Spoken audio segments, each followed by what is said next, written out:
তবে আমি কিন্তু ইহুদি ঘরে ছিলাম। আল্লাহ নবী বলেন, বড় বাবা কি হয়েছে বল? হুজুর আমি কিন্তু আপনার খেদমতে থাকতে চাই, আপনি যেখানে যাবেন আপনার সাথে যাব, কিন্তু শর্ত হলো আমি ধর্ম ত্যাগ করবো, আমি ইহুদি থাকবো। আল্লাহ নবী বলেন, ঠিক আছে বাবা তাই থাক, আর আমার কাছে থাকবে। সজ্ঞাতে ইজাজত দিলাম। জোরে বলুন সুবহানাল্লাহ। 1 বছর 2 বছর 3 বছর 7 বছর নবীর সাথে আছে।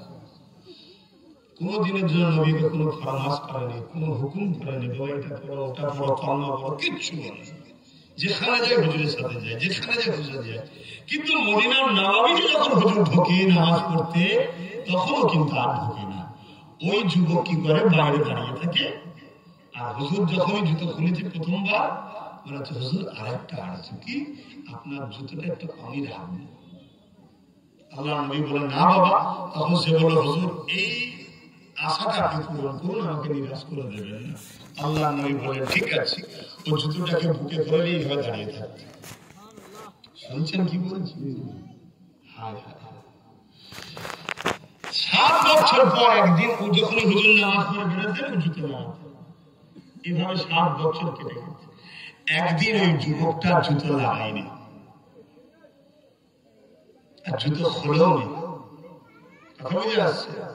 আল্লাহ নবী নামাজ পড়ে যখন বেরোচ্ছে, জুতো লাগায়নি। আল্লাহ নবী এক সাহাবী জুতো লাগাচ্ছে। জিজ্ঞেস করলো, সেই যুবকটা তো? হুজুর ও কঠিন বিমারে পড়েছে, মনে আর বাঁচবে না। আল্লাহ নবীর দিলটা কেঁদে উঠল। চলে গেল তার কাছে। সাহাবারাও গেলেন কিছু কিছু। যে দেখছে মাথায় হাত দিয়েছে, হুজুর কঠিন বিমার, গা পুড়ে যাচ্ছে। আল্লাহ নবী হাত টেনে নিলেন। টেনে নিবার পরে বলছে, বাবা ছেলে, 7 বছর তো তুমি নামাজ ছিলে, আমি রসুলকে কখনো দেখেছো কোন খারাপ, সমাজ বিরোধী, মানবতা বিরোধী কোন বিষয়ে তোমায় জুলুম করেছি, জোর করেছি, কাজ করেছি, প্রশ্ন করেছি? ছেলেটা কাঁদে আর বলে, হুজুর আপনার মতো পৃথিবীতে মানুষ এসেছে কি জানি না, আর আসবো কি জানি না। জোরে বলুন সুবহানাল্লাহ। কিন্তু কলেমা। আল্লাহ নবী বললেন, বাবা ছেলে, সব বুঝলাম, তুই আমায় ভালোবেসেছিস, আমি মুহাম্মদ তোকে ভালোবেসেছি, আমাকে একটা সুযোগ দে বাবা, একটা সুযোগ দে। 7টা বছর তপস্যা কাটিয়েছিস, কবর থেকে তোকে জান্নাত নিয়ে যাওয়ার দায়িত্ব আমি রাসূলুল্লাহর দেব। জোরে বলুন সুবহানাল্লাহ। শুধু একটা সুযোগ দে। কি সুযোগ? একবার দিল থেকে বিশ্বাস করে জবান দে, বল লা ইলাহা ইল্লাল্লাহ মুহাম্মাদুর রাসূলুল্লাহ। এটা একবার বল, আর দিলে মেনে নে। যুবক বাপের দিকে দেখছে, কেন বাপ তো ইহুদি ধর্মের বড় আলেম। যখনই বাপ ছেলের দিকে তাকিয়েছে আর নবীকে দেখছে, বাপকে দেখছে, বাপ আওয়াজ দিয়ে বলছে, এই বাবা ছেলে, দেরি করিসনি, 7 বছর যার সাথে ঘুরলি, আমি সামান্য সময় দেখে আসমানি কিতাব দ্বারা আমি মিলিয়ে দেখে নিলাম। তিনি আলেম ছিলেন, তাওরাতের আলেম, জবুর ইনজিলের আলেম ছিলেন।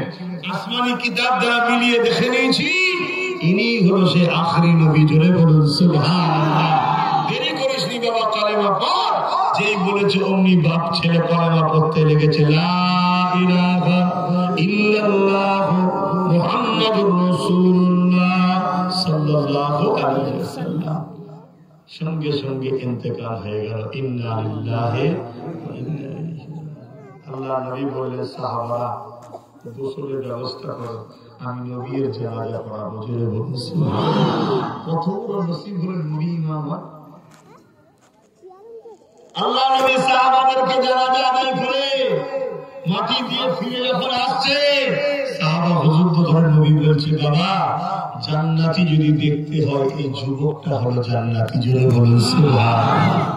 শুনছেন কি বলছি? একে জান্নাতে নিয়ে গেল, এত সম্মান নিয়ে গেল, কি নবীর প্রেম একে নাজাত দিল। জোরে বলুন সুবহানাল্লাহ। আমার ঘরের ছেলে ভুল করছে জানি, আমার ঘরের ছেলে হালকা বয়সে কানে যাত্রা ফাংশনে নামাজ